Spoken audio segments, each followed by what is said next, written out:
प्रभु महावीर की स्तुति विरथुई के माध्यम से करेंगे। पुछि सूनम समनामानाए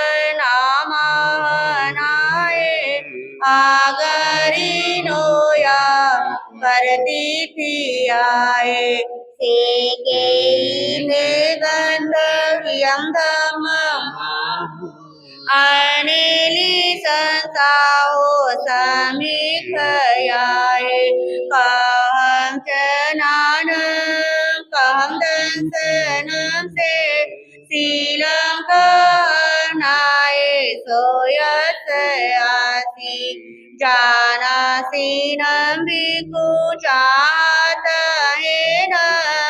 आहासूयं भोई जहानी संत के अनायसे कौशले महेशी अनंत नानीय अनंत चंसीनो चकुपहेठियस जानाई धमं च धीं च पेहि ओडमाहेयं तिर्यं दिशासु तसाय जेथावर जेयपाना सेने च नीचे ही सामिक बने दिवे वधमं समियमोदाहु से सबदंसी अभिभूय निराम गंधे दियां धियप्पा अनुतरे सब जगंसी पंथ अतीते अभये अनाओ से बोई बने अनिये आचारी ओ अंधरे धीरे अनंत अनुतरम तपई सूरी वतमं भगासे अनुतरम धम्मीनं चीनानं नेयमोनिका सभयासोपने एम देव देवान महानुभावे सहसनेतादीनं सेपनया अखएसाय रेवा महोदयी मावी अनंत अनाइलेवा अकसाई सकेव देवाई बाई जोईमा सेवीरियेनं परिपूर्ण वीर्ये सोदंसनेवा नग सब सेठे सोरालये वासी मोदागरे से वीरायने गगनो वावे सया सहसान ओजोए तीकंडगे पंडगवे जयन्ते से जोयने नव नवई सहसे ओडुसी तो हेठ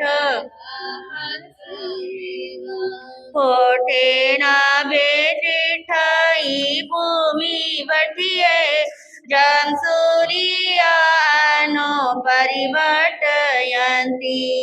सेम वने बहुनंद जंसीराईं वेदयन्ति महिंदा से पावाए सदमाप वीरायी कंचन मठवने आनोतरे गिरि सोय पवदुगे गिरिवारे से चलिए बभो में माई माचमी ठिये न पनाया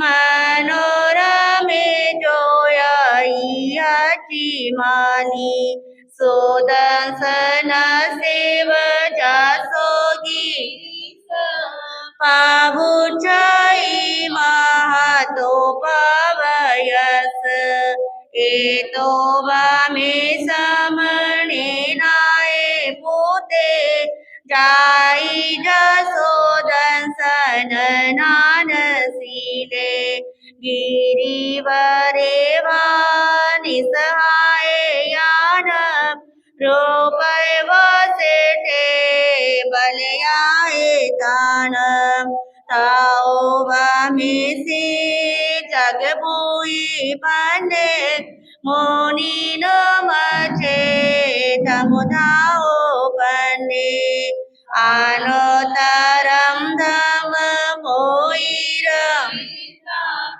अनोतरम जानवरम जियाई सुख सुखम अपगंड सुखम सखिंदु गंधवदात सुखम अनोतरकम परमम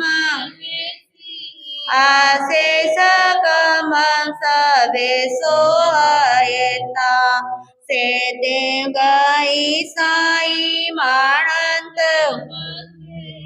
नानेन शीलेन यदंसनेन रोखे सोनाए जैसामलीवा जंसीराईं वेदयन्ति सोवर्णा वने सोवानंदन माओ सेठम नानेन शीलेन यभूयि बन्ने धन्यां वसतन आनुत चंदोवताराण महानुभावे गंदे सोवा चंदन माओ सेठम एवं मुनीनां गणीन माओ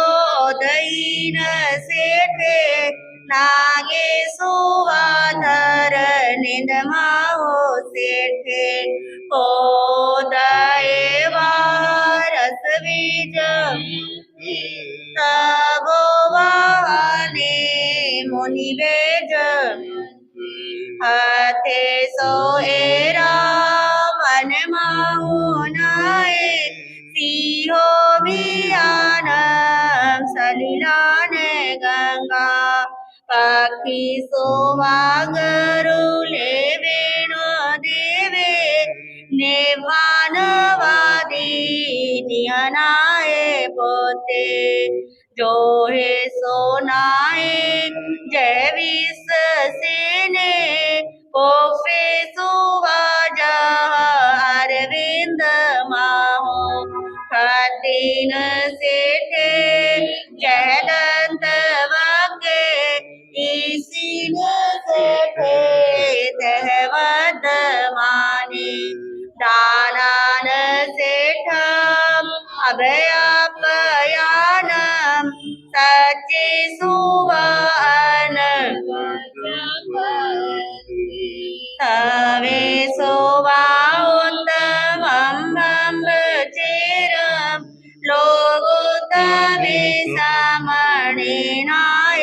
पोते न सेठा लव सत मावा सबा मावा सफान नेपान सेठा जय समधमा ननाए पुता परमति नानी ओड़ोबा में दुनई भी गए नासने को वैया सो थरे सामोदम च महाव आभ्यां करे वीर अनंत चको कोहं च मानं च तहेव माया लोभं च ओतम अजत दोषा एयानिवंता ने को वही पावनाकार वेई किरिया किरिया विनयानो अनानियानं पडियच्चठानं शेषभवायं इवे अयिता ओवर्धिये संजमधियरायं सेवारियाइति सराई भक्तम् उभहानवं दुःखखयटयाय लोकं विदिता आरम्भं सभं बभूवारिय सबवारं शोचाय धम्मम् अरहन्त भस्यं समह्यम् अठपो विशोधं तं सद्हानाय जना अनाओ एन्देव देवाहिव आगमिष्यन्ति एं देव देवाहिव आगमिष्यन्ति दिवेमि। बोलिए भगवान महावीर स्वामी की। प्रभु महावीर भगवान तेरा सबसे ऊंचा ज्ञान। प्रभु महावीर भगवान तेरा सबसे ऊंचा तू जन जन का आधार तेरा सबसे ऊंचा ज्ञान तू जन जन का आधार तेरा सबसे ऊंचा ज्ञान। महावीर मेरे प्रभु वीर मेरे महावीर मेरे प्रभु वीर प्रभु महावीर भगवान तेरा सबसे ऊंचा ज्ञान।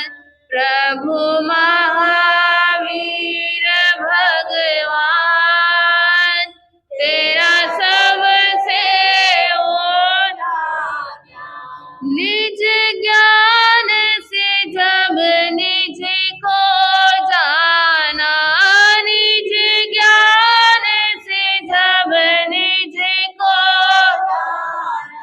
क्या लक्ष्य है अपना पहचाना क्या लक्ष्य है अपना पहचाना फिर किया शीघ्र प्रस्थान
करवाया अमृत पान, तेरा सबसे ऊंचा करवाया अमृत पान, तेरा सबसे ऊंचा प्रभु महावीर भगवान, तेरा सबसे ऊंचा तुम गए तुम्हारा ज्ञान रहा, तुम गए तुम्हारा करता सबका कल्याण यहाँ, करता सबका कल्याण यहाँ। यही आपकी कृपा महान, तेरा सबसे ऊंचा यही आपकी कृपा महान, तेरा सबसे प्रभु महावीर भगवान, तेरा सबसे चल रहा जो पंचम यारा है, चल रहा जो पंचम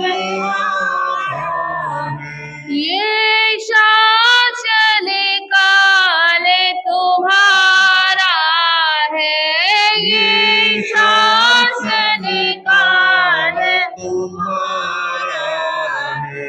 हो एक भवी पुण्यवान, तेरा सबसे ऊंचा हो एक भवी पुण्यवान, तेरा सबसे ऊंचा प्रभु महावीर भगवान, तेरा सबसे ऊंचा प्रभु महावीर भगवान, तेरा सबसे ऊंचा तू जन जन का आधार, तेरा सबसे ऊंचा महावीर मेरे प्रभु वीर मेरे, महावीर मेरे प्रभु वीर मेरे, प्रभु महावीर भगवान, तेरा सबसे ऊंचा ज्ञान, प्रभु महावीर भगवान, तेरा सबसे ऊंचा ज्ञान, तेरा सबसे ऊंचा ज्ञान। अहिंसा एवं करुणा के अवतार श्रमण भगवान महावीर के पावन पुनीत चरणों में सादर कोटि कोटि वंदन अभिनंदन।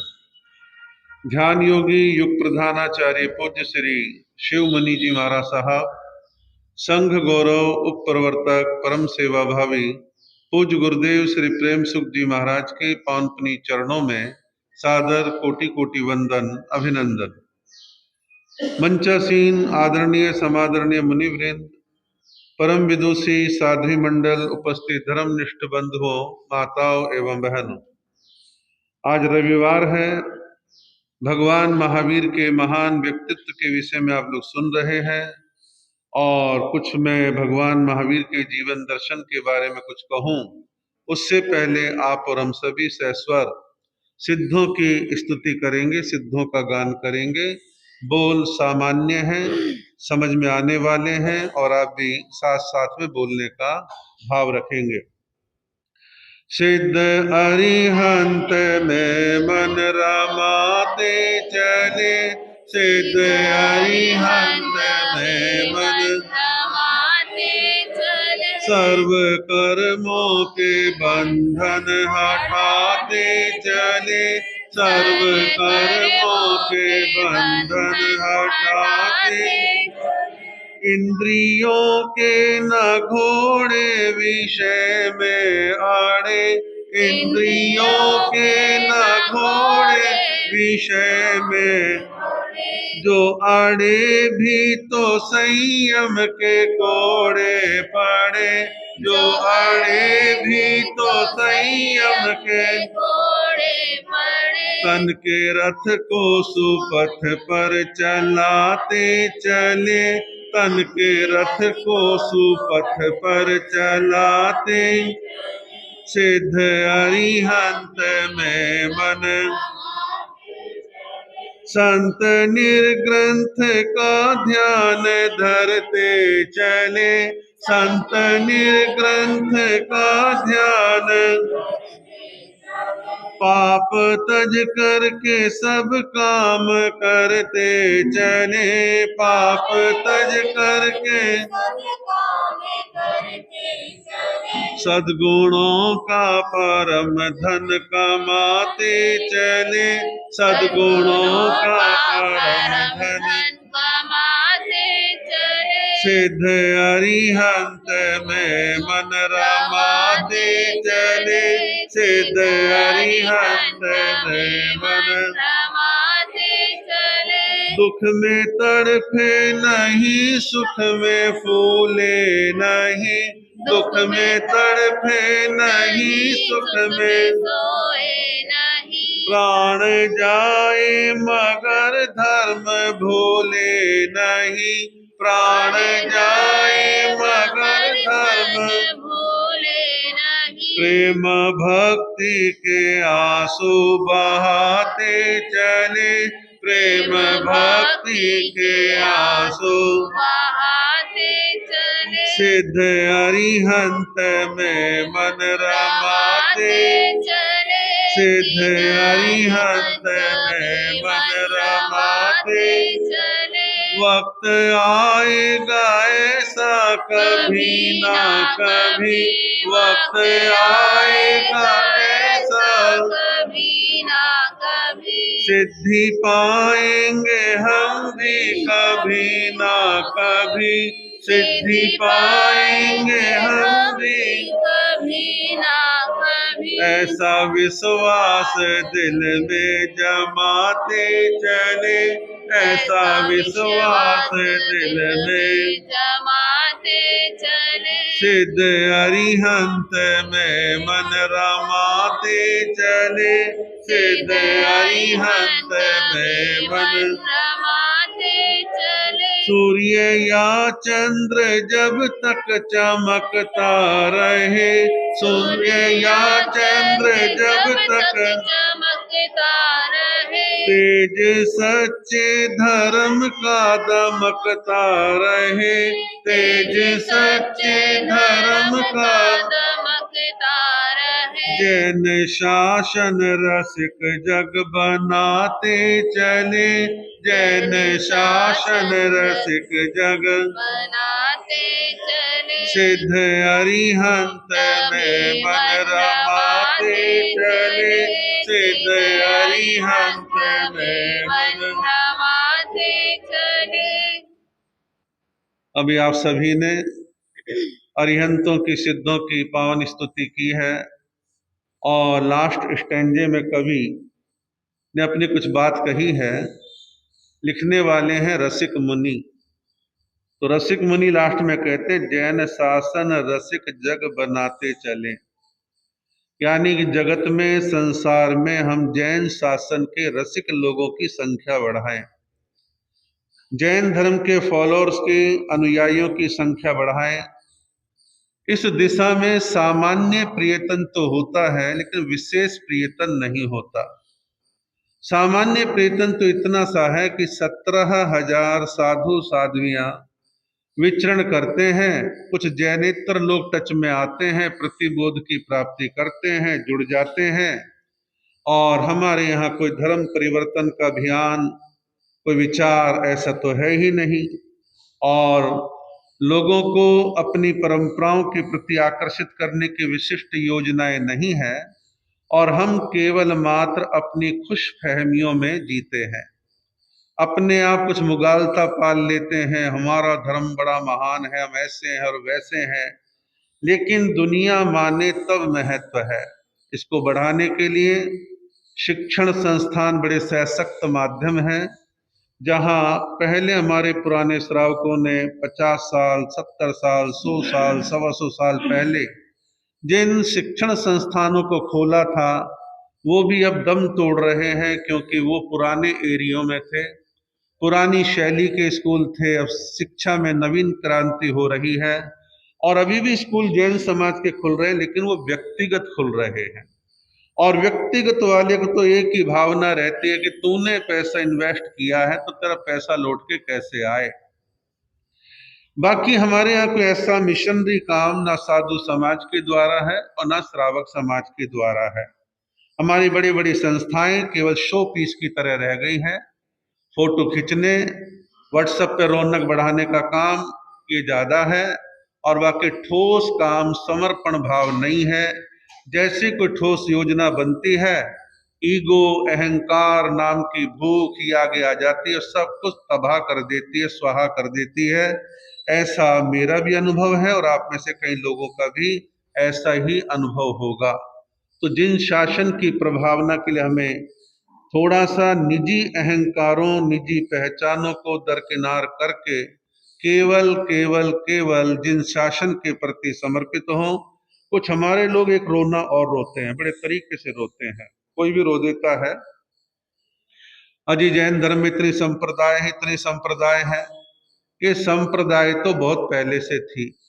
भगवान महावीर के युग में भी 363 मत थे, बाद में भी चलते रहे हैं।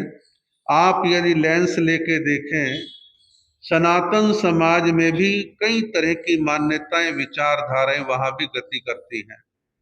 अकेले मुस्लिम धर्म में कोई 72-73 प्रकार की विचारधाराएं हैं, और भगवान महावीर आपको, हमारे को, सबको कह गए भैया अनेकता में एकता। अनेकता में एकता, यही जो है हमारी एकता का आधार हो, ये ही एकमात्र फार्मूला है। अब कुछ लोग भावुकता में कह देते सब एक हो जाओ। अब सब एक हो जाने फार्मूला क्या है? क्या 4 में से एक संप्रदाय अपनी मान्यताओं को छोड़ के दूसरे में विलय कर ले? क्या दूसरा, तीसरा, चौथा अपनी मान्यताओं छोड़ के दूसरे में विलय कर ले? विलय करना आसान काम नहीं है, सहज काम नहीं है। ऐसी बात बोलनी चाहिए जो प्रैक्टिकल हो, और प्रैक्टिकल यही है, मिनिमम प्रोग्राम पर हम इकट्ठे हो जाएं, आपस में तालमेल बना के रखें। जो लोग एकता के नाम पर हताशा, निराशा लोगों में पैदा करते हैं, उन लोगों को सोचना चाहिए, या तो एकता का फार्मूला दो। जो प्रैक्टिकल फार्मूला नहीं है, तो फिर यही है, मिनिमम प्रोग्राम पर इकट्ठे रहें और हम आपस में तालमेल बना के चले। और मैं ऐसा मानता हूं, जो मूल चीज है, जिस समाज में रोटी बेटी का नाता बना हुआ, तो समझो वो समाज एक ही है। जब आपके घर में रिश्ता आता है किसी भी परंपरा वाले का, जैनों में से कह रहा हूं, तो रिश्ते के लिए ये कह के मना कर देते हैं कि वो हमारी परंपरा के लिए हम रिश्ता नहीं लेंगे, या वो लड़का फला परंपरा हम अपनी बेटी नहीं देंगे, नहीं कहते ऐसा। तो रोटी बेटी का नाता जहां जुड़ा हुआ है वो एकता ही है। हमें तो इससे आगे सोचना चाहिए कि मिशनरी तरीके से काम को हम कैसे करें। मैंने देखा है, पोली पोली सब खाना पसंद करते हैं, कसाला करके, मेहनत करके कोई खाना नहीं चाहता। कितने साधु हैं जो बिहार और बंगाल में विचरण करते हैं, कितने साधु हैं जो पूर्वांचल में विहार करते हैं, कितने साधु हैं जो नॉर्थ ईस्ट तक जाने की हिम्मत करते हैं। चेन्नई में तो इसलिए चले जाते हैं, मारवाड़ी सेठ हैं, बढ़िया माल मिलेगा, प्रवचन में गैदरिंग होगी और अच्छे बजट के चौमासे हो जाएंगे। जाओ ना उड़ीसा की तरफ। तो मैं सबके लिए कह रहा हूं, इसमें मैं भी आ गया। हम सबको थोड़ा थोड़ा समय वहां जरूर लगाना चाहिए जहां संभावना है धर्म के विस्तार की, धर्म के प्रचार की। और मैं चलो ये भी नहीं कहता धर्म परिवर्तन कराएं, लेकिन लोगों में अहिंसा, शाकाहार, भगवान का व्यक्तित्व, जैन दर्शन की मान्यताएं, आप इनको तो पहुंचा सकते हैं, लेकिन ऐसा भी कुछ नहीं है। और मैंने देखा है कि हम लोग स्थानकों के और मंदिरों के प्रवचन तो बड़े शानदार कर लेते हैं, ये कह दो ना 3 दिन स्कूल में जाके बोलना है, वहां का कोई सब्जेक्ट ही नहीं है, बट टाइम पास करने वाली बात हो जाती है।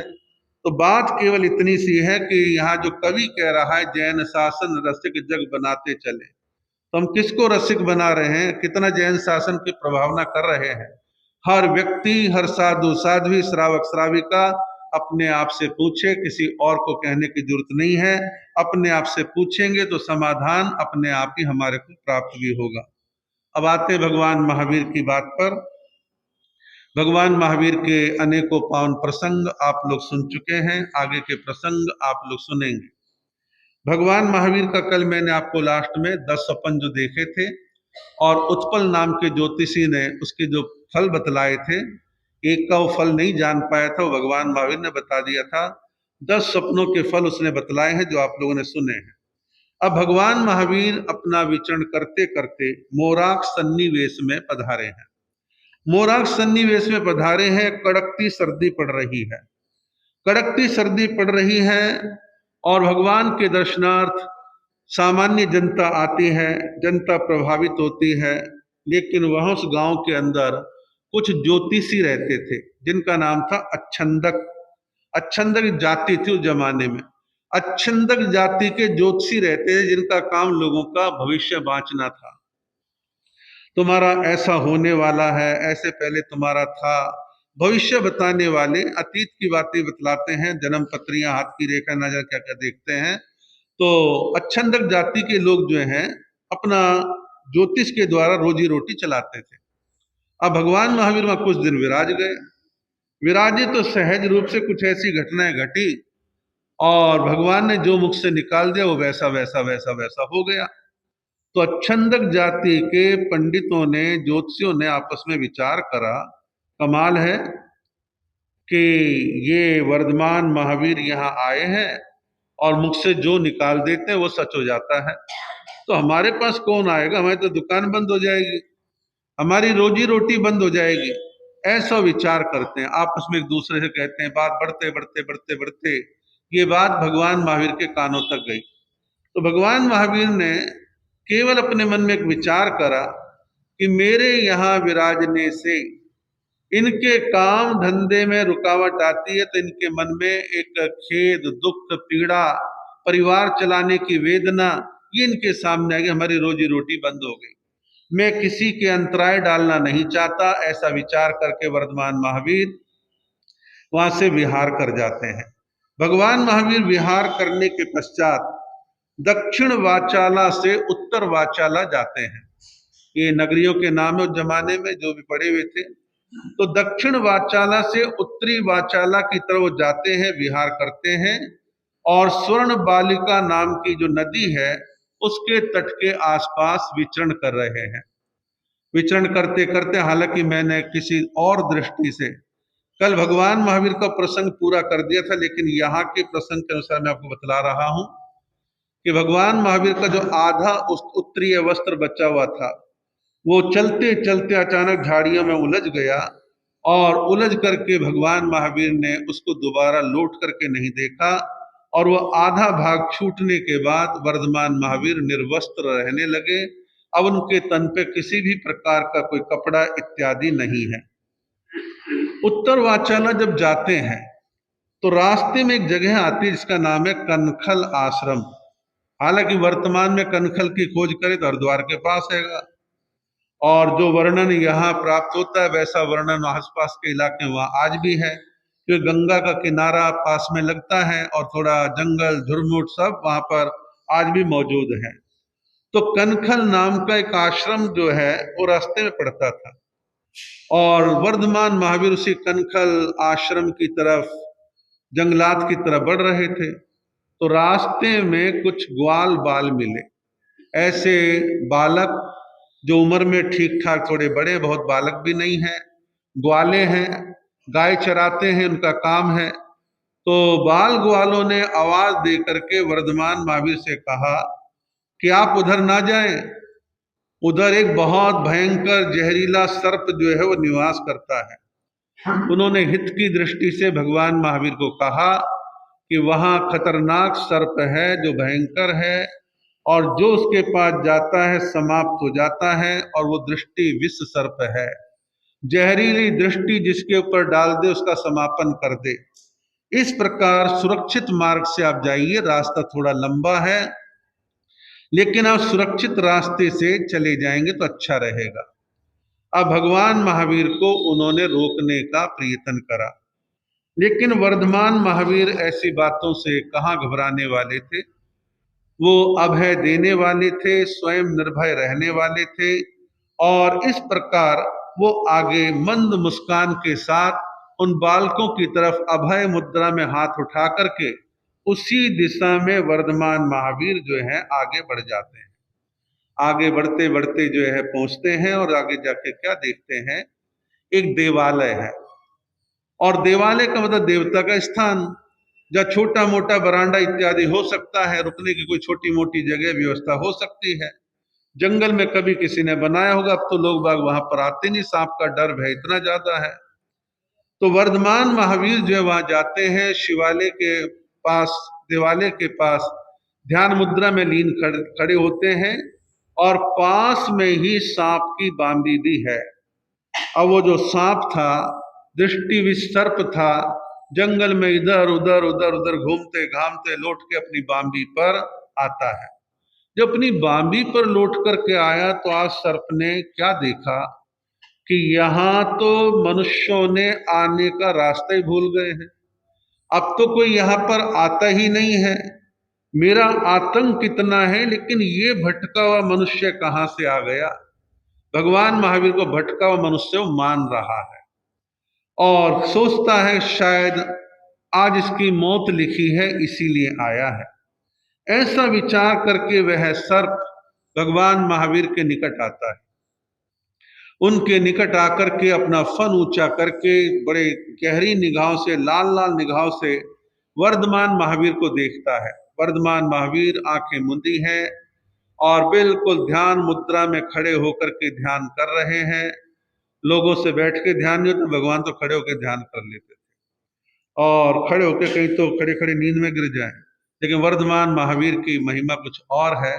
खड़े होकर के ध्यान कर रहे हैं, ध्यान में लीन है, चेहरे पर शांति है, अभय मुद्रा है, कोई घबराहट नहीं है, कोई चेहरे की हवाइयां नहीं उड़ी हुई हैं, आराम से ध्यान में खड़े हैं। सर्प देखता कमाल है, ये व्यक्ति एक ऐसा है जो डर नहीं रहा है, कमाल है, मैं अपनी ताकत दिखाता हूं।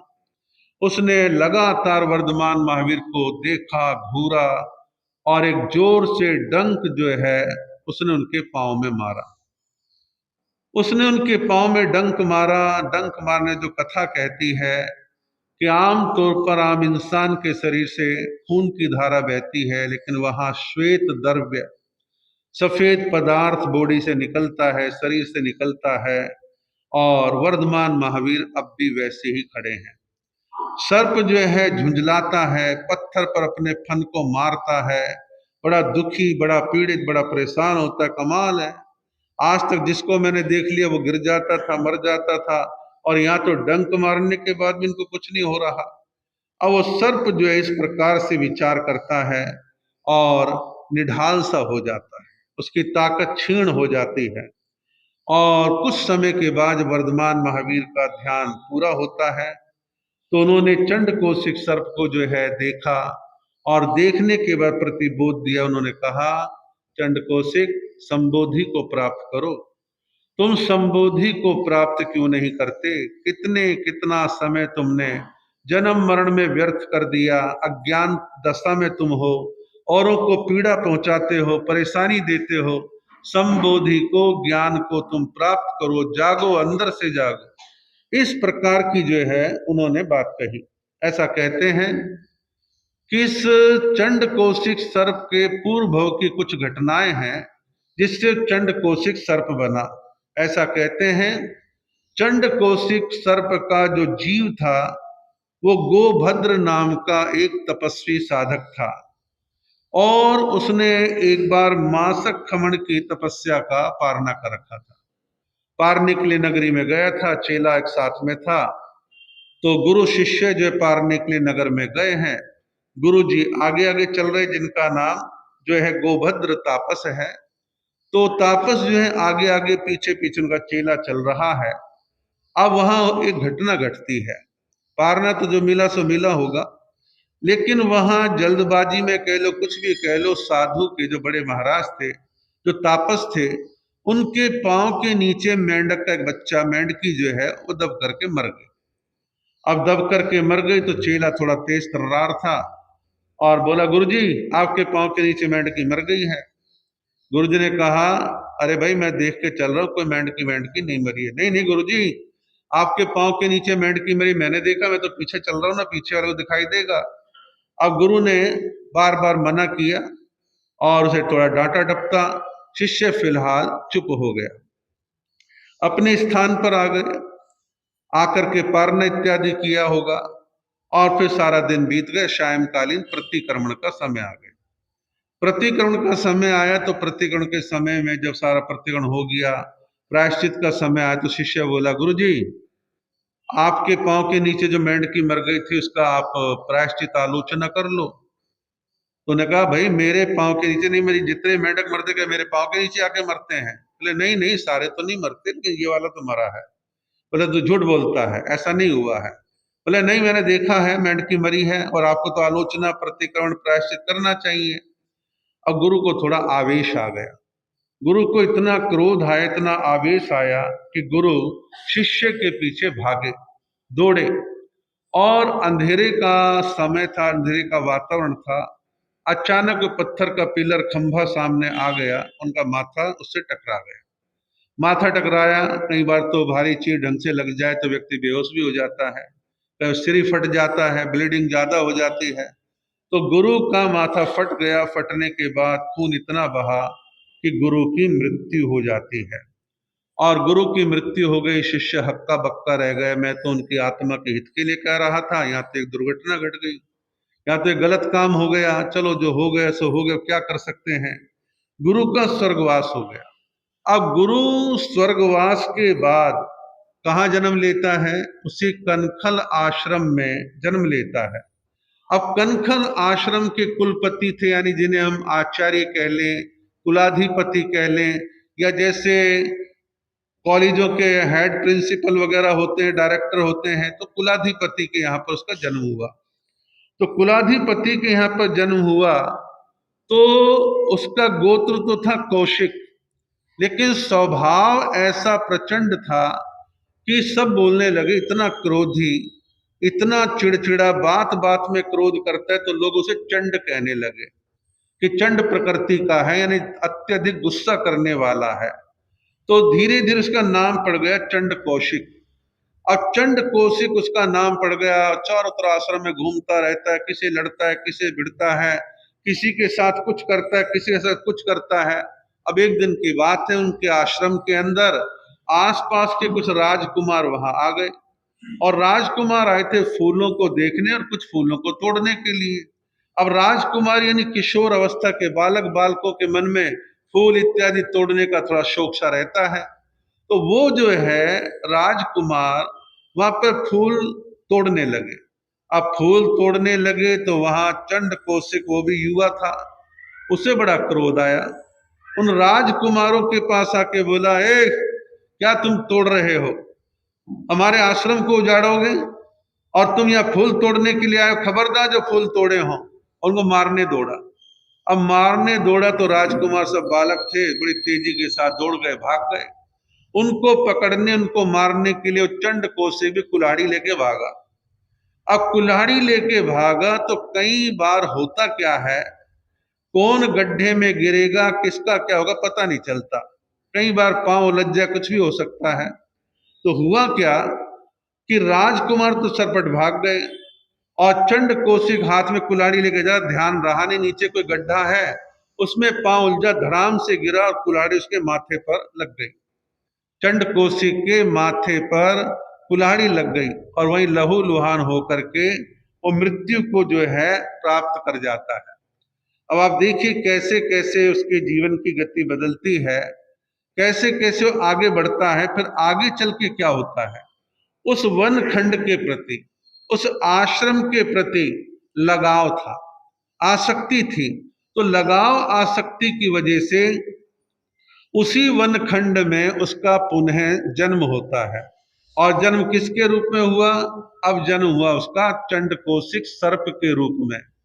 अब वो विशाल काय सर्प जो है जहरीला है, और ऐसा कहते हैं उसके जहर, उसकी फुंकारों से आसपास की हरियाली, आसपास के हरी भरी झाड़ियां सब धीरे धीरे सूखनी प्रारंभ हो गई, और वहां कोई मनुष्य नहीं आता। लेकिन भगवान महावीर पधारे हैं।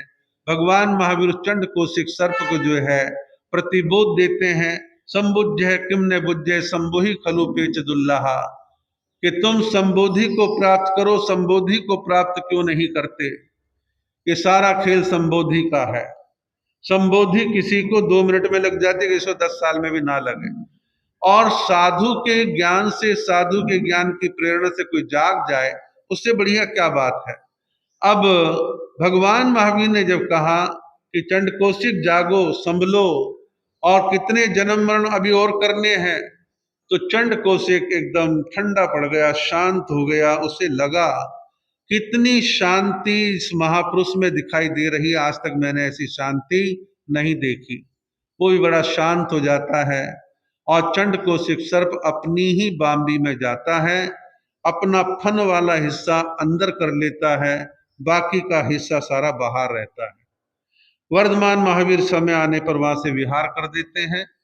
विहार करने के बाद गांव वालों के मन में, आसपास के लोगों के मन में बड़ी जिज्ञासा कि एक साधु अंदर गए थे, वो जीवित हैं भी या नहीं, बचे भी या नहीं बचे। तो गांव के लोग धीरे धीरे जब आगे बढ़े तो देखा कि ध्यान वाली जगह पर कोई है ही नहीं, और यहाँ तो चंडकोशिक सर्प भी मुंह बांबी में दे करके पड़ा हुआ है। तो गांव के लोगों ने वहां नजदीक जाके दूर से कंकड़ पत्थर मार के देखा कि ये बाहर आता है नहीं आता, कुछ कहता है नहीं कहता है। अब चंडकोशिक जीवित तो है, फन अंदर दे रखा है, और फन अंदर दे करके जो है अपने बिल्कुल शांत पड़ा है, सांसें चल रही हैं।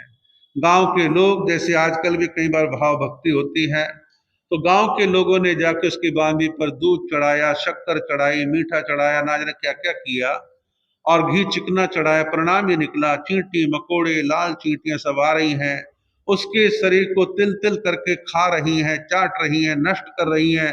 और चंडकोशिक सर्प जो है शांति से पड़ा हुआ है, और अपने जन्म मरण की परंपरा को सुधार रहा है। भगवान महावीर का प्रतिबोध उसको जो है वो लग चुका है, ज्ञान लग चुका है। ऐसी घटना चंडकोशिक सर्प की प्राप्त होती है। और बहुत जगह पे तो पहले हम देखते थे कि एक पांव में डंक मारते सर्प की पेंटिंग्स वगैरह कई जगह देखने मिलती थी। आज चीजें अपना स्वरूप बदल रही है। अब भगवान महावीर जो है आगे विहार करते हैं और उत्तर वाचाला पधार जाते हैं। और उत्तर वाचाला पधारने के वहां पर नागसेन नाम का एक गृहस्थी व्यक्ति निवास करता था। तो नागसेन के घर पे वर्धमान महावीर ने कहा, क्या मैं आपके घर पर कुछ समय के लिए रुक जाऊं? उसने हाथ जोड़ के कहा कि प्रभु कृपा करो। भगवान महावीर वहां 15 दिन विराजमान रहे। 15 दिन विराजते हैं, पारने के समय में पारना करने जाते हैं, क्योंकि तपस्या चलती रहती थी। और पारना करके वहां से श्वेतांबिका नाम की नगरी में पधारते हैं, और वहां पर राजा प्रदेशी उनकी भक्ति करता है, उनके दर्शन करता है, ज्ञान प्राप्त करता है। और उन्हीं दिनों में 5 जो है नैयक राजाओं ने भी भगवान महावीर के दर्शन किए, उनका अभिनंदन, उनका स्वागत किया, उनसे प्रतिबोध प्राप्त करा। ये सारे प्रसंग जुड़े हुए हैं। फिर आगे भगवान महावीर सुरभिपुर से राजगृह की ओर धीरे धीरे बढ़ रहे हैं। राजगृह नगरी, जिसका अक्सर आप साधु साध्वी के मुखारविंद से खूब नाम सुनते हैं, राजगृह आज भी है।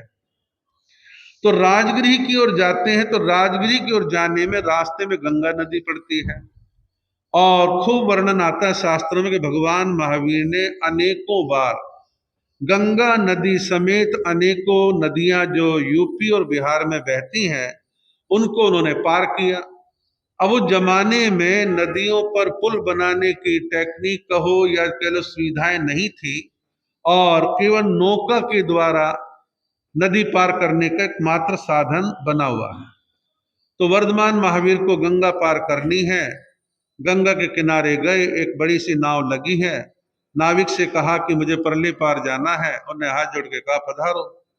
भगवान महावीर नाव के कोने में जाते हैं और बैठ करके ध्यान करते हैं। अब अनेक यात्री भी वहां पर आ गए, सब यात्रियों को परली तरफ जाना है और सभी यात्री आ गए। जब यात्री ठीक ठाक संख्या में आ गए तो नाविक ने नाव खींचनी प्रारंभ कर दी।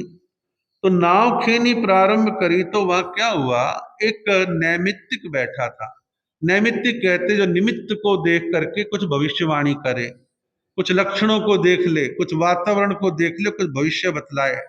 तो खेमिल नाम का नैमित्तिक उस नाव में बैठा था। तो खेमिल नाम का नाविक जब बैठा था और नाव थोड़ी आगे बढ़ी तो दाईं तरफ जोर से उल्लू के बोलने की आवाज आई। अब उल्लू के बोलने की आवाज जब वातावरण में गूंजी तो खेमिल नाम के नैमित्तिक ने उस आवाज को सुना। तो निमित्त शास्त्र के आधार पर उसने सारी नाव में बैठे हुए लोगों से कहा, भैया सुन लो, कोई भयंकर संकट कष्ट आने वाला है, ये उल्लू बोल रहा है, शुभ नहीं है, अच्छा नहीं है, और कुछ ऐसा लगता है मारणांतिक कष्ट आएगा, मृत्यु हो सकती है, कुछ भी हो सकता है। और उसने ऐसी घोषणा कर दी। घोषणा करने के बाद खेमिल नाम के नैमित्तिक ने ये भी देख लिया, अरे इस नाव में तो एक कोने में कोई पहुंचे हुए साधु ध्यान मुद्रा में बैठे हैं, ध्यान कर रहे हैं। तो ऐसा देख करके उसके मन में सुकून भी हुआ और उसने घोषणा करी, सुनो भाई नाव वाला लोगों, संकट तो आएगा, मारणांतिक संकट आएगा, लेकिन संकट तुम्हारा टल भी जाएगा, क्योंकि यहाँ एक साधु बैठे हैं और इनके चेहरे से लग रहा है कि पहुंचे हुए साधु हैं, इनकी विशिष्टताएं हैं, ऐसा मुझे दिख रहा है। अब इतना कहना था, थोड़ी देर के बाद तो वह तूफान आना शुरू हो गया। तूफान आना शुरू हो गया, लहरें ऊंची ऊंची उठ रही हैं, नाव डगमग डगमग कर रही है और अन्य लोग घबराए हुए हैं, भयभीत हैं, हाय मेरे बच्चे, हाय मेरी पत्नी, हाय मेरा पति, हाय मेरे माता पिता, अनेक प्रकार का चिंतन उनके मन में है। वर्धमान महावीर आंख मूंद के ऐसे संकट में भी ध्यान मुद्रा के अंदर लीन खड़े हैं और इस प्रकार से अपनी साधना वो कर रहे हैं। और धीरे धीरे कुछ समय के बाद वो तूफान शांत हो गया, नदी का परला किनारा आ गया है। परला किनारा आने के बाद यात्री भी चले गए, वर्धमान महावीर भी। गंगा नदी के तट पर दूर तक रेतीला मैदान है और उनके पांव जो है कुछ गीले हो गए थे और गीले पांव उस रेत के ऊपर पड़ते चले गए और वर्धमान महावीर के पांव के नीचे जो रेखाएं थी वो रेखाएं उसके अंदर छपती चली गई। अब हुआ क्या कि वर्धमान महावीर तो वहां से चल दिए और चल कर के वो जो है आगे जाते हैं और अपने ध्यान इत्यादि करते हैं। एक और यहाँ पर वर्णन आता है पूर्व भाव से जो संबंधित है, वो ये है कि त्रिपृष्ठ वासुदेव का, वो जो मैंने पीछे सुना आपको सबको ध्यान होगा, तो त्रिपृष्ठ वासुदेव के भाव में जिस सिंह का जबड़ा फाड़ा था तो वो सिंह जो है मर करके सुदृष्ट नाम का एक नागकुमार बन गया था। सुदृष्ट नाम का नागकुमार बन गया था। उस नागकुमार सुदृष्ट के मन में आया, अच्छा उस भव में मैं सिंह था और मेरे जबड़े पकड़ के मुझे फाड़ देने वाला व्यक्ति साधक वर्धमान महावीर इस नाव में बैठे हैं। नाव में बैठे तो आज मैं इनको मजा चखाता हूं। उसने अपनी माया फैलाई, तूफान पैदा करा, नाव डगमग डगमग होती है, लेकिन उसने अपना काम जरूर किया, लेकिन वर्धमान महावीर के ऊपर कुछ नहीं बिगड़ा। जब वो ऐसा कर रहा था, तूफान पैदा कर रहा था, तो वहीं पर दो नागकुमार और थे जिनका नाम था कंबल और संबल। कंबल संबल उनका नाम था। तो नागकुमारों ने देखा कि भाई हम तो भगवान की भक्ति करने वाले, दुष्ट जो है भगवान को परेशान कर रहा और लोगों को परेशान कर रहा है। तो कंबल संबल ने सुदृष्ट नाम के नागकुमार को लताड़ लगाई, फटकारा, धमकाया और कहा तुम्हें शर्म नहीं आती कि तुम कैसा काम कर रहे हो? और ये वर्धमान महावीर है, क्षमा के देवता, ये तो कुछ नहीं कहेंगे, लेकिन तुम ऐसा दुष्ट कर्म क्यों कर रहे हो। इस प्रकार उनको लताड़ लगाते हैं, उनको बहुत कुछ कहा गया। आगे की कुछ बातें हैं और आप जितना समय है मैं आपको बताऊंगा, इतवार है कि आगे जो है चलते चलते वर्धमान महावीर जब गंगा के तट से आगे बढ़ रहे हैं, तो मैंने अभी जिक्र किया कि उनके पांव जमीन में यानी रेत में छप रहे हैं। तो वह क्या होता है कि आगे चलकर के छोटा सा स्थान था जिसका नाम था थूणाक सन्निवेश। तो थूणाक सन्निवेश में जाके भगवान महावीर तो अपने ध्यान में लीन हो गए। उनको कहाँ इस बात का मन में ख्याल कि मेरे पांव छप रहे हैं, कोई मुझे ढूंढता हुआ आएगा वहां पर। तो वहां पुष्य नाम का एक सामुद्रिक था, सामुद्रिक शास्त्र, वही लक्षण शास्त्र को आप कह लीजिए। तो वो पुष्य नाम का सामुद्रिक ने रेत को देखा ध्यान से, इनमें जो पांव में रेखा बनी हुई है, इससे तो ऐसा लगता है कि यहां से कोई चक्रवर्ती सम्राट गुजरा है, कोई चक्रवर्ती सम्राट यहां से गया है। तो मन में एक लालच आ गया कि मैं चक्रवर्ती सम्राट की खोज करता हूं और आज मैं उनको खोज लूंगा, हो सकता भविष्य में मेरे को कुछ मालताल मिल जाए। ये आशा उसके मन में जगी। फिर विचार करता है, यार चक्रवर्ती सम्राट है, पांव में कोई शाही जूती वगैरह तो होनी चाहिए, ये तो नंगे पांव के निशान है, लक्षण जो है चक्रवर्ती सम्राट के हैं। खैर वो निशानों के आधार पर खोज करता करता करता जो है थूणाक सन्निवेश में पधार गया। वहां जाता है, देखता है, गांव में चर्चा है भगवान महावीर के आगमन की, लोग बड़े प्रसन्न हैं। और वो वहां जाके वर्धमान महावीर को देखता है, देख के विचार करता है, मैं तो चक्रवर्ती सम्राट सोच रहा था, इनके पास तो अपने कपड़े भी नहीं है और ये तो बिल्कुल ही ऐसे फक्कड़ सन्यासी टाइप हैं। सन्यासी थोड़ी ना चक्रवर्ती होता है, उसके तो शाही ठाट वाट अलग ही होते हैं। जब उसके मन में ऐसी शंका आ रही थी तो कहते हैं इंद्र वहां आके आकाश में स्थित होकर के एक उनकी वाणी, दिव्य वाणी निकलते हुए कहते हैं कि सुन भाई, कि पुष्य, जिनको तू चक्रवर्ती नहीं मान रहा ना, एक्चुअल में चक्रवर्ती हैं, लेकिन ये भौतिक दृष्टि से चक्रवर्ती नहीं है, धर्म चक्रवर्ती है। और ये धर्म चक्रवर्ती किसी वजह से ग्रस्त में होते तो चक्रवर्ती भी बनते। तो इस प्रकार जो है उनकी महिमा का गान जब इंद्र ने किया तो उस ज्योतिषी को, उस सामुद्रिक को बड़ा मन को सुकून मिला। दर्शन करके, वंदन करके, नमन करके वो वहां से चले जाते हैं। आगे की घटनाएं आप सुनेंगे। भगवान का जीवन महावृक्ष की भांति था। जैसे महावृक्ष जो होता है शरणभूत होता है, सैकड़ों पक्षी आके उसकी डाल पे रह जाओ, उसके तने के नीचे आकर के पेड़ की छाया में कोई भी जानवर, कोई भी मनुष्य, किसी भी प्रकार का व्यक्ति आकर के वहां निवास कर ले, छाया ले ले, और कोई फल इत्यादि है तो फल ले ले, कुछ भी उसका उपयोग कर सकता है। तो भगवान महावीर भी महावृक्ष की तरह आश्रयदाता थे, वो बड़े महान थे। तो कहा जाता है भगवान महावीर की साधना का दूसरा वर्ष चल रहा है, भगवान महावीर की साधना का दूसरा वर्ष चल रहा है और उनके संपर्क में एक दुष्ट प्रकृति का व्यक्ति आया जिसका नाम था गोशालक। बड़ा कुतर्की था, बड़ा जिद्दी था, औरों को नीचा दिखाने वाला था, फालतू बहस करने वाला था। वो भगवान के संपर्क में आता है।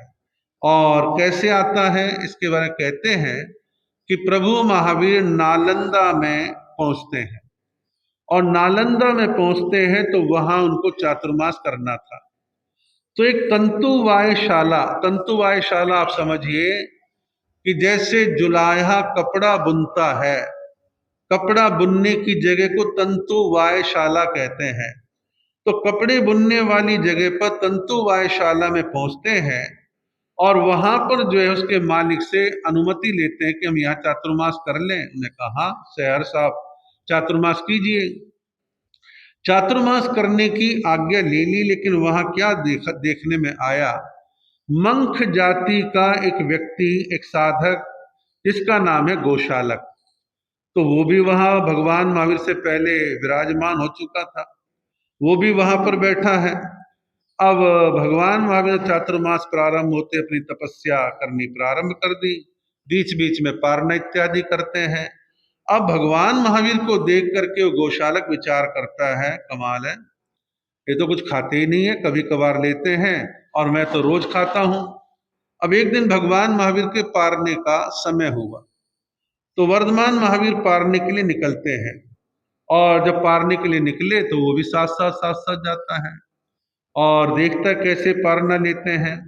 भगवान ने अपना पारना किया, पारना करके लौट जाते हैं और अनेक तरह से वो भगवान महावीर से प्रभावित होता है और कहता है भगवान महावीर से कि मैं आपका शिष्य बनना चाहता हूँ, आप मुझे अपना शिष्य बना लें। भगवान महावीर मौन रहे, वो जानते थे कैसा व्यक्ति है, इसे शिष्य बनाना तो खतरनाक है, बेकार है, और मुंह से कुछ नहीं कहा, बस मौन रहे। उन्होंने कहा मुझे शिष्य बना लो, मैं आपके साथ में रहूंगा, आपकी सेवा करूंगा, अनेक तरह की बातें उसने करी। अब धीरे धीरे चातुर्मास का समय पूरा हो गया, कार्तिक पूर्णिमा का समय आ गया और भगवान महावीर ने अपना जो है विहार कर दिया। तो उसके मन में ख्याल आता है, गोशालक के मन में, कि मैं भगवान महावीर की परीक्षा लेके देखता हूं कि कुछ भविष्य अब जानते नहीं जानते, कुछ भविष्य की बातें बतला सकते हैं नहीं बतला सकते हैं। उसके मन में ऐसा विचार आया। अब विहार कर दिया, चल रहे हैं, तो आगे चल करके भगवान महावीर से कहा आओ पारने के लिए चलते हैं। भगवान महावीर ने कहा मेरा उपवास है, मुझे पारना नहीं करना। तो बोला मैं जाऊं पारने के लिए? बोले हाँ जाओ। अब वो जाने के लिए चलने लगा तो उसके मन में कुछ विचार आया, रुक के बोला भगवान महावीर से बताओ आज मैं पारने में क्या मिलेगा, आज मुझे पारने में क्या मिलेगा। भगवान महावीर ने थोड़ी देर सोचा, सोच के बोले आज तुम्हारे को कोदो के चावल मिलेंगे जो कि बासी होंगे, चावल तो मिलेंगे लेकिन वो बासी होंगे, और खट्टी छाछ मिलेगी, और 1 रुपया सिक्का मिलेगा, वो भी खोटा होगा। बोला कमाल की बात करते हो, उल्टी पुल्टी बातें बतला रहे, ये मिलेगा वो मिलेगा, खट्टी छाछ मिलेगी, बासी चावल मिलेंगे, ऐसा कैसे हो सकता है, आज तो त्योहार का दिन है, लोगों ने पकवान बनाए होंगे। भगवान चुप रहे, बोले बहस नहीं करनी, मैं कह दिया, इसने पूछा था तो बता दिया।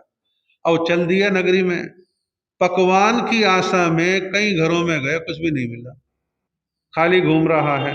खाली घूमते घूमते निराश होके जब वापस आ रहा था तो एक कर्मकार का घर रास्ते में था। तो कर्मकार ने देखा, कहा हाथ जोड़ के हाँ जी कुछ भोजन लेना है, तो सोचा कि खाली जाऊं उससे अच्छा कुछ तो लेके निकलूं। तो कर्मकार के घर पे गया। अब कर्मकार के घर पे गया तो कर्मकार ने वही हुआ कि उसने बासी तो चावल दिए, खट्टी छाछ मिली और एक सिक्का दिया। सोच रहा था असली है, बाद में मालूम पड़ा नकली है, यानी खोटा है। अब ये खोटा सिक्का सब चीजें उसको मिल गई और वो भगवान के पास आके कहता है जैसा आपने कहा था वैसा ही हुआ, कोई पकवान कोई अच्छी चीज मेरे को नहीं मिली और मैं तो ये बड़ा दुखी होके सामान लेकर के आया हूँ और क्या करूं, मेरा भाग्य ऐसा है।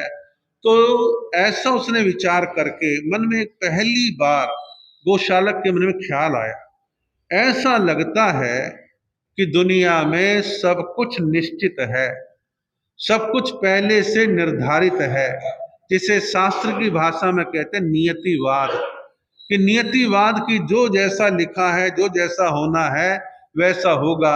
ऐसा प्रथम बार उसके मन में ऐसा भाव आ गया। ऐसा होने के बाद भगवान महावीर विहार कर जाते हैं और पीछे पीछे गोशालक उनको ढूंढता हुआ फिर आ जाता है, फिर उनके पल्ले पड़ जाता है। अब भगवान महावीर पहुंच गए कोल्लाक सन्निवेश में। कोल्लाक सन्निवेश में भगवान महावीर पहुंचे हैं और वहां बाहुल नाम का एक ब्राह्मण रहता था। तो बाहुल ब्राह्मण के यहाँ पर भगवान महावीर आहार के लिए, पारने के लिए वहां पधारते हैं।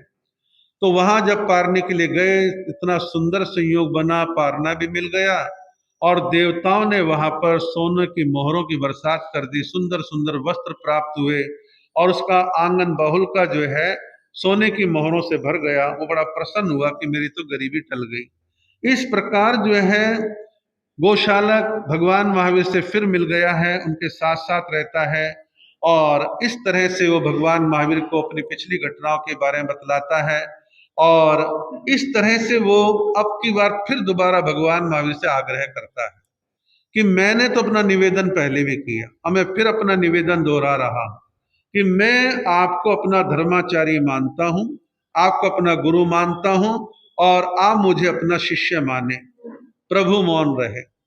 और एक संस्कृत सूक्ति सी है कि मौनम स्वीकृति लक्षणम, कि कई बार किसी के मौन को हम स्वीकृति मान लेते हैं, लेकिन ऐसा हमेशा होता नहीं है कि सामने वाला मौन रह गया, कुछ सोच के रह गया और आपने उसको स्वीकृति मान ली, तो वो गलत हो जाता है। तो उसने ये मान लिया कि भगवान मौन है, तो इसका मतलब मुझे अपना उन्होंने शिष्य मान लिया है।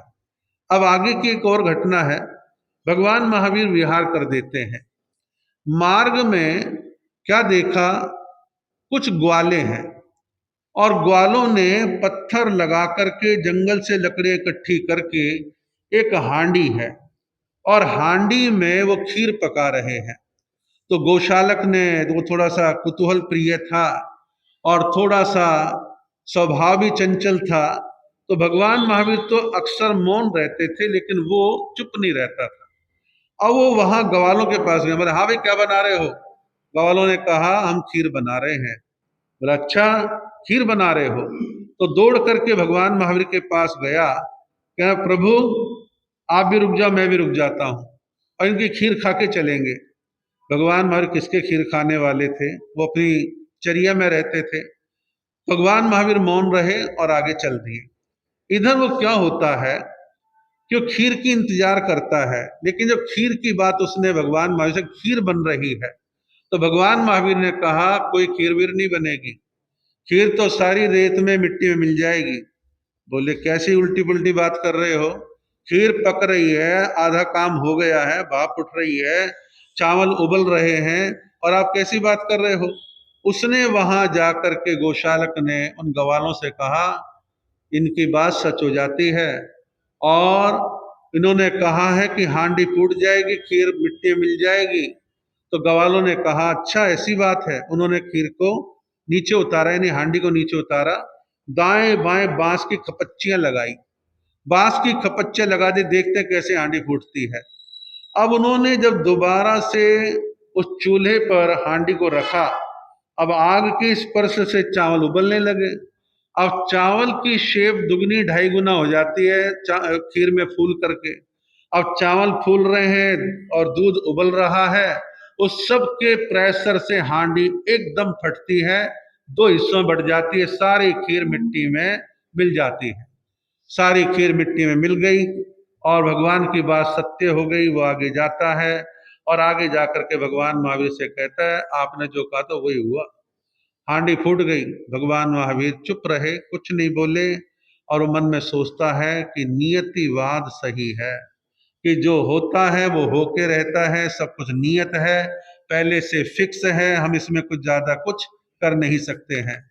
कुछ और घटनाएं हैं लेकिन हमारे पास कल का दिन है और समय भी आपका हो रहा है और कल हम बिल्कुल संक्षिप्त शैली अपनाएंगे और कल संक्षिप्त शैली में भगवान महावीर की जो शेष कथा या घटनाएं हैं उनका सांकेतिक वर्णन करते हुए इस चारित्र को पूरा करेंगे। और मैंने प्रारंभ के दिन कहा था ढंग से भगवान महावीर का चारित्र कहने के लिए 15 दिन चाहिए होते हैं, लेकिन चलो थोड़े में थोड़ा, जितना सुने उतना बढ़िया है।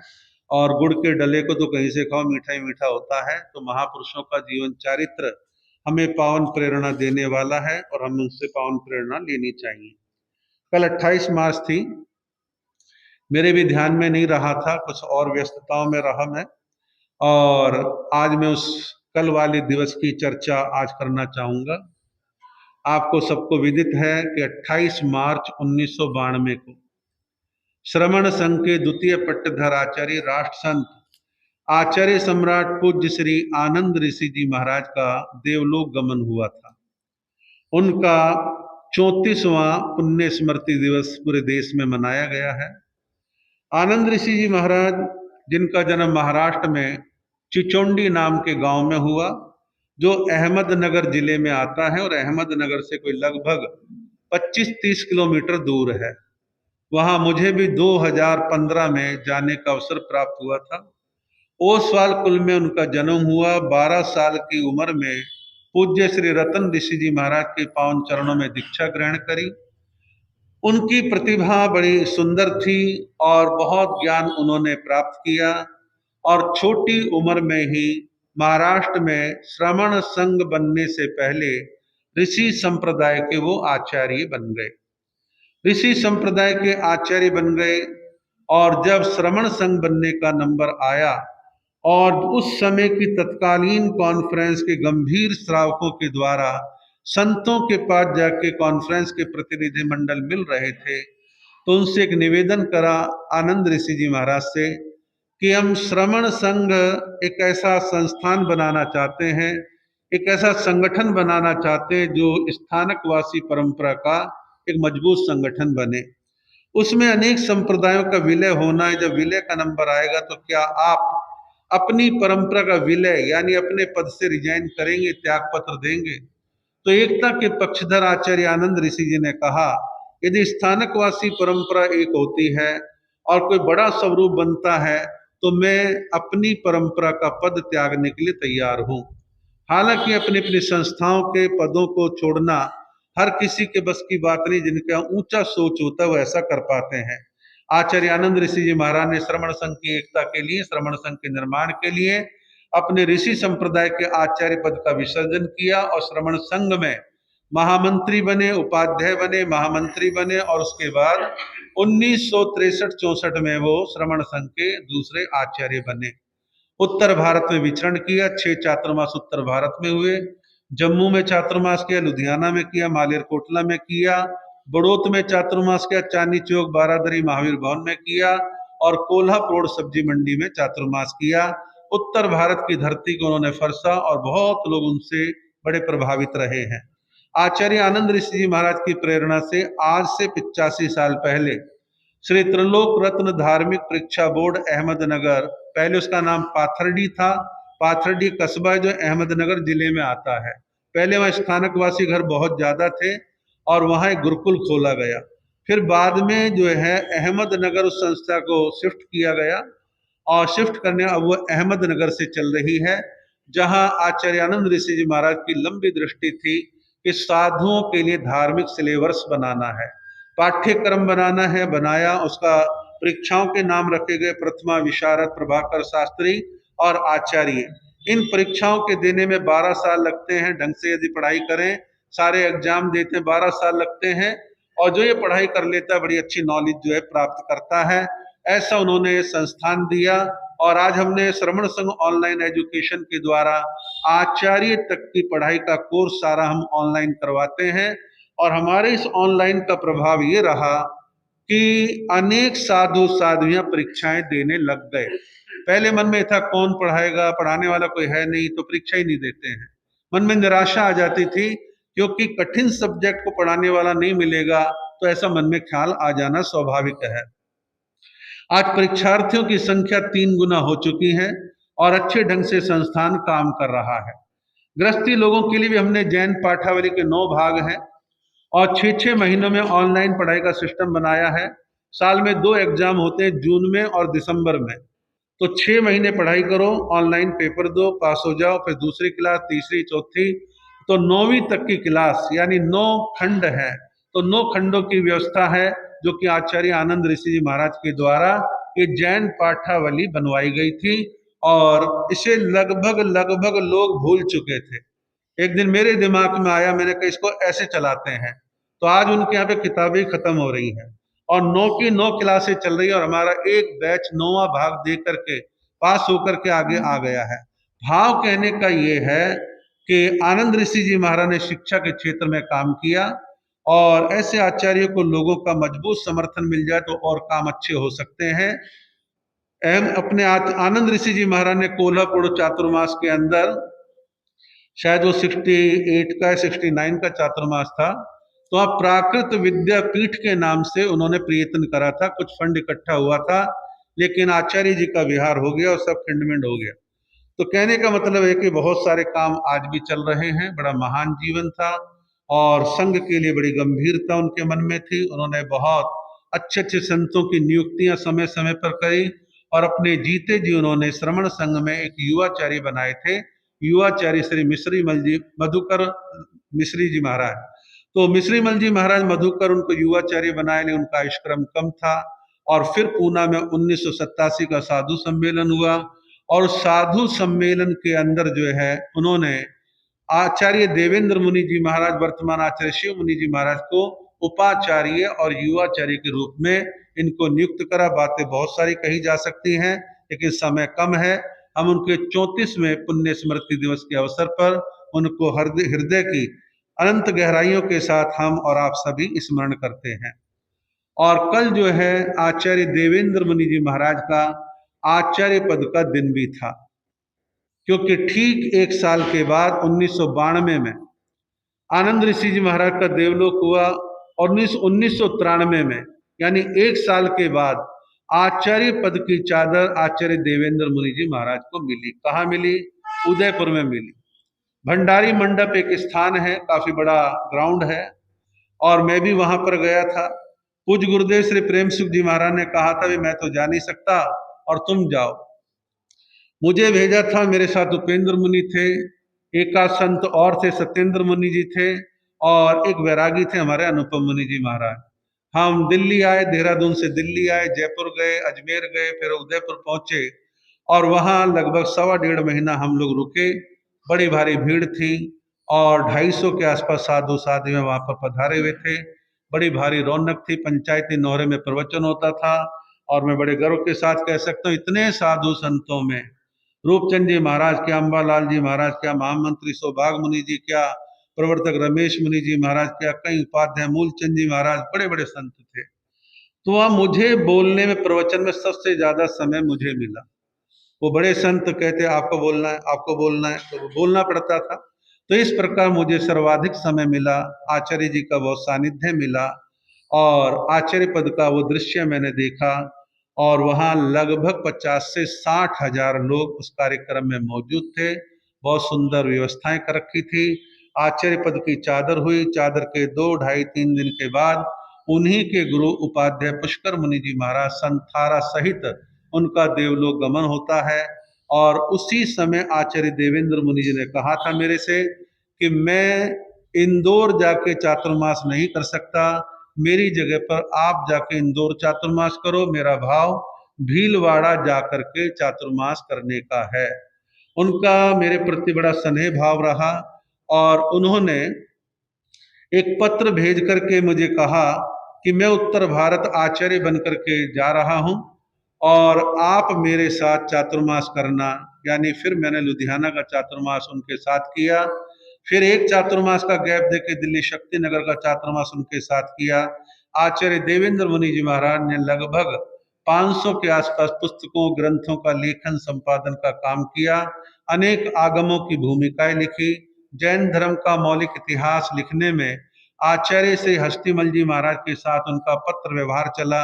कई चीजों में उन्होंने शोध करने में बड़ा सहयोग दिया, और बहुत ही विनम्र थे, सरल थे, बड़े अच्छे संत थे। इस प्रकार आचार्य देवेंद्र मुनि जी महाराज, जिनको कल के दिन आचार्य पद मिला, उनका आयुष्क्रम कम रहा। आचार्य पद पर लगभग वो 8 साल रहे, और अचानक तबीयत बिगड़ी बंबई के अंदर। और जो मैं सुनता हूँ, हालांकि हमारे तो कर्म को मान के सब बात को बंद कर देते हैं, और किसी डॉक्टर के द्वारा ओवरडोज किसी चीज की दे जाने की वजह से उनका अचानक तबीयत बिगड़ी और उनका देवलोक हो गया था।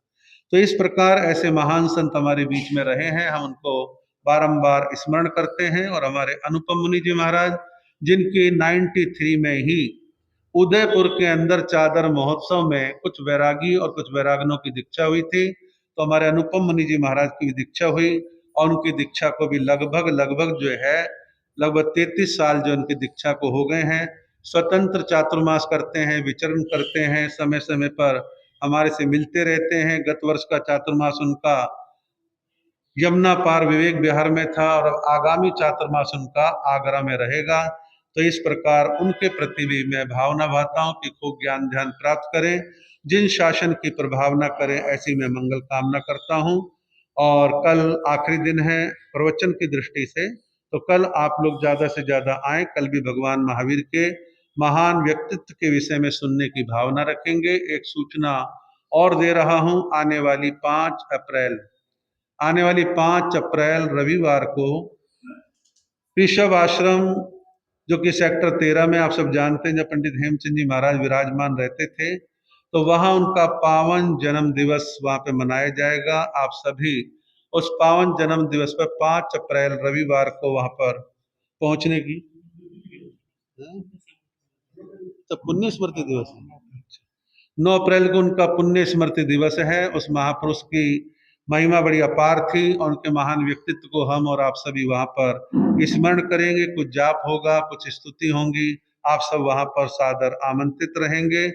और आगे जो है अक्षय तृतीया के पारने का समय नजदीक आ रहा है। आपके यहाँ पे पंडित रतन श्री उपेंद्र मुनि जी महाराज पधारेंगे और उनका आप लोग लाभ प्राप्त करेंगे।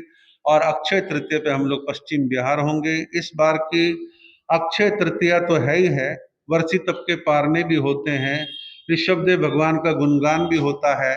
लेकिन हमारे वर्धमान स्थानकवासी जैन श्रमण संघ को स्थापना के 74 साल पूरे होकर के 75वें साल यानी अमृत महोत्सव वर्ष के अंदर श्रमण संघ प्रवेश करेगा।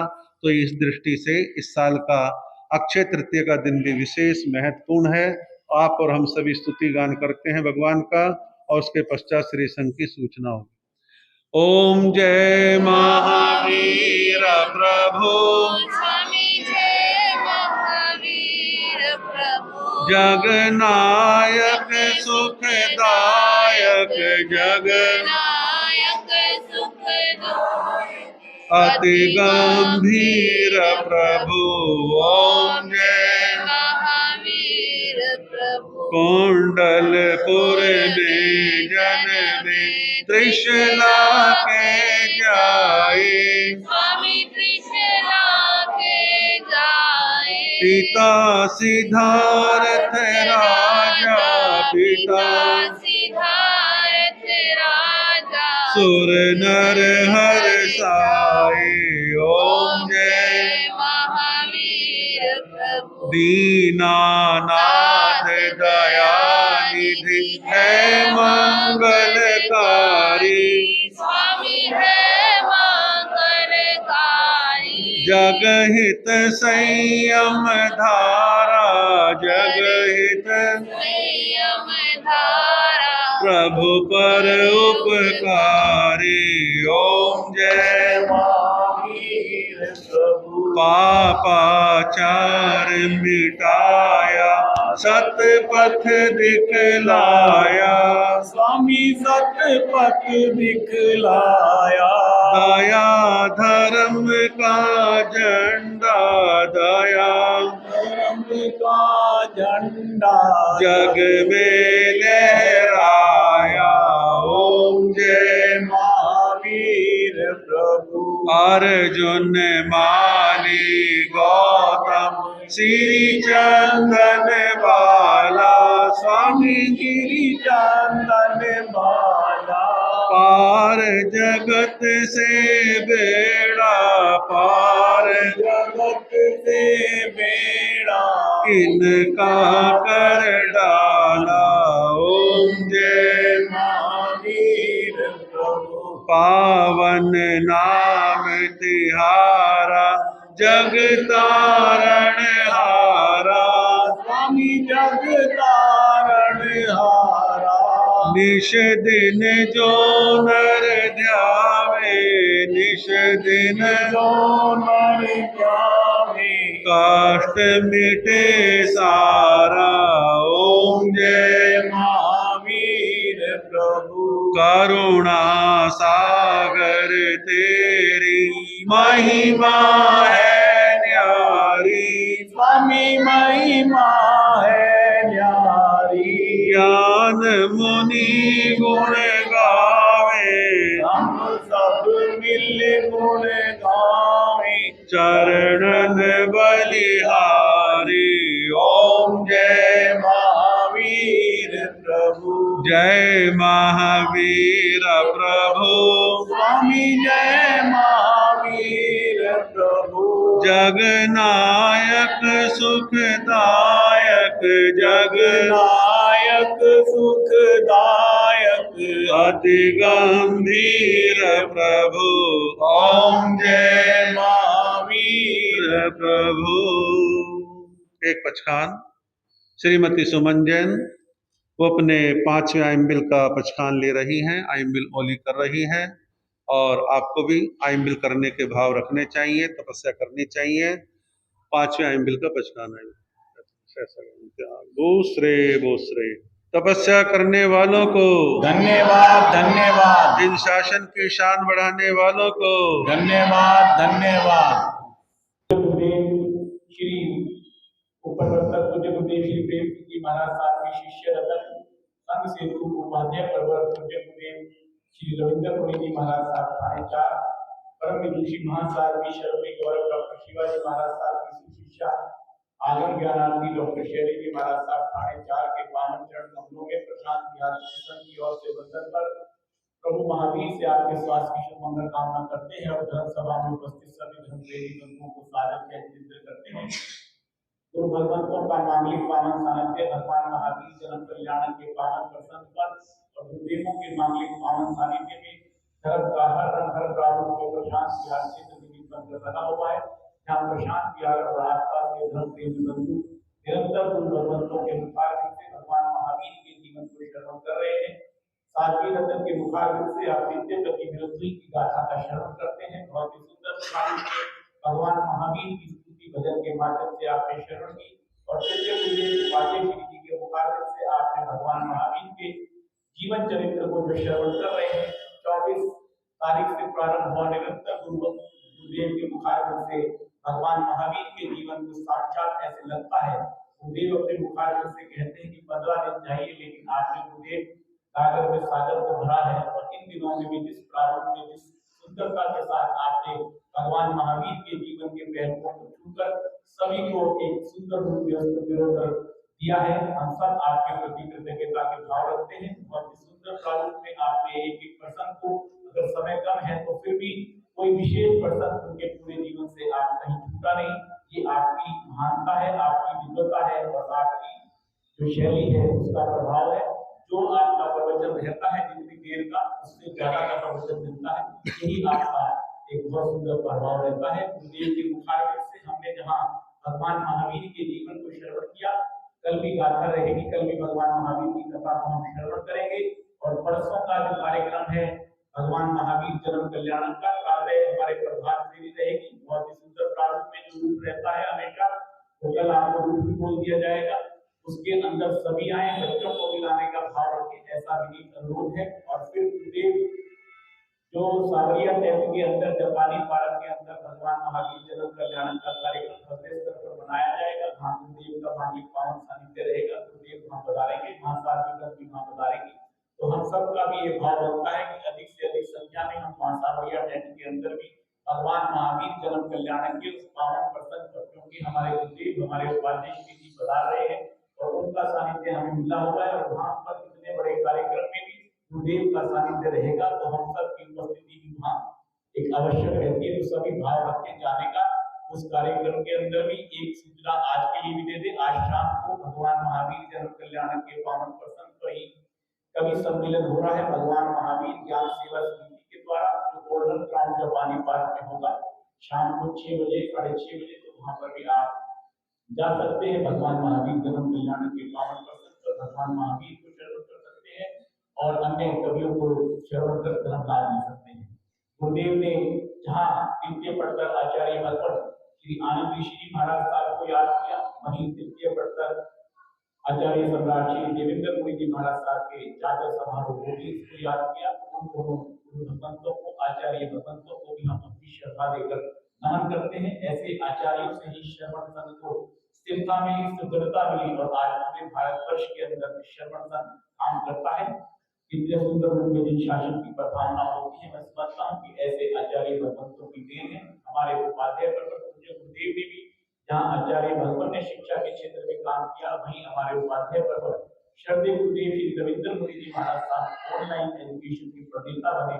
और आज वर्तमान में चाहे पूरे श्रवण संघ के और श्रवण संघ के लिए ये नहीं कि सिर्फ श्रवण संघ का साधन पड़ सकता है, कोई भी साधु साध्वी पढ़ सकता है और कोई भी शरारत के लिए भी क्लासेस शुरू हुई है। तो ऐसे गुरुदेव ने कोरोना काल के अंदर इस प्रारूप को प्रारंभ किया जो आज पूरे भारतवर्ष के अंदर चलता है। बहुत सारी साथियां उस प्रारूप का लाभ लेकर ऑनलाइन एजुकेशन का लाभ लेकर साधु साध्वी अपनी ज्ञान को बढ़ाकर भगवान महावीर के इस शासन में एक नई उमंग के साथ आगे बढ़ रहे हैं। तो ऐसे गुरुदेव की हमारे प्रति प्रेरणा रहती है। बहुत सुंदर उनका विजन रहता है संघ और समाज के लिए, उनको हम नमन करते हैं। जहाँ हमारी श्राविका सुमन जी हर प्रकार से हमारा संघ का श्रृंगार बनती है, चाहे वो तपस्या का प्रारूप हो, चाहे कोई नाटिका का प्रारूप हो, कोई भी धर्म प्रभावना का कार्य हो। इस होली तप के ऊपर भी वो होली तप कर रही है। मैं श्री संघ की ओर से भी उनका बहुत बहुत साधुवाद करते हैं। जिन शासन का गौरव बनती है ऐसी बहनें, ऐसी श्राविकाएं। तो एक बार जोरदार आप जयकारा लगाएंगे तपस्या करने वालों को, अपने बढ़ने वालों को। हमारी परीक्षा श्रद्धेय गुरुदेव संघ प्रमुख अरुण चंद जी महाराज साहब ने भी रत्न परीक्षा बोर्ड का गठन किया है। उसके माध्यम से भी पीछे परीक्षाएं संपन्न हुई थी और हमें बड़ा हर्ष है कि वहां प्रशांत बिहार में जहाँ परीक्षा का केंद्र रहा, परीक्षा भी रही, उस परीक्षा के अंदर हमारे प्रशांत बिहार से जो भी जिन्होंने परीक्षा दी सभी अच्छे नंबर से पास कर और 4 के 95% नंबर आए, 95 उन्होंने प्राप्त किया है। ज्योति जी, मोनिका जी, रितु जी और शिल्पी जी, ठीक ना? तो इनको भी हम बहुत बहुत बधाई देते हैं अपने ज्ञान को, क्योंकि हम निरंतर पूरे दिन भौतिक बात में रहते हैं। अगर ये शुद्ध ज्ञान मिलता है तो अवश्य करें, क्योंकि इसी से आने वाले बच्चों में भी संस्कार रोपित होते हैं और फैलाई जाती है। मैं बाहर से आए हुए सभी प्रेमी बंधुओं का प्रशांत बिहार श्री संघ की ओर से अभिनंदन करते हैं। विनीत अनुरोध नीचे गौरव प्रसाद की व्यवस्था है, लेकर हमें अनुग्रहित करें। जय जितेंद्र, जय महावीर। शासनपति भगवान महावीर स्वामी की, आचार्य भगवंतों की, सभी साधु साध्वियों की, श्री जैन धर्म की, श्री वर्धमान स्थानकवासी जैन श्रमण संघ की, नमो अरिहंताणम, नमो सिद्धाणम, नमो आर्याणम, नमो वज्रायाणम, नमो लोये सब साहुणम, ऐसो पंच नमोकारो स्वापणासनो मंगलानम च सव्वे सिंह पड़वम होय मंगलम, नम्यूण सुरसुगुल भयंकरि वंदे क्लेशे अरिय सिद्धारिय वज्र सब सावणम, श्री चत्तारी मंगलम, अरिहंता मंगलम, सिद्धा मंगलम, साहू मंगलम, केवली पनत्तो धम्मो मंगलम, चत्तारी लोत्तमा, अरिहंता लोत्तमा, सिद्धा लोत्तमा, साहू लोकोत्तमा, केवली पनत्तो धम्मो लोत्तमा, चत्तारी शरणं पवज्ये, अरिहंता शरणं पवज्ये, सिद्धा शरणं पवज्ये, साहू शरणं पवज्ये, केवली पनत्तो धम्मो शरणं पवज्ये। ये 4 शरण हरण जगत में और न शरणा, प्राणी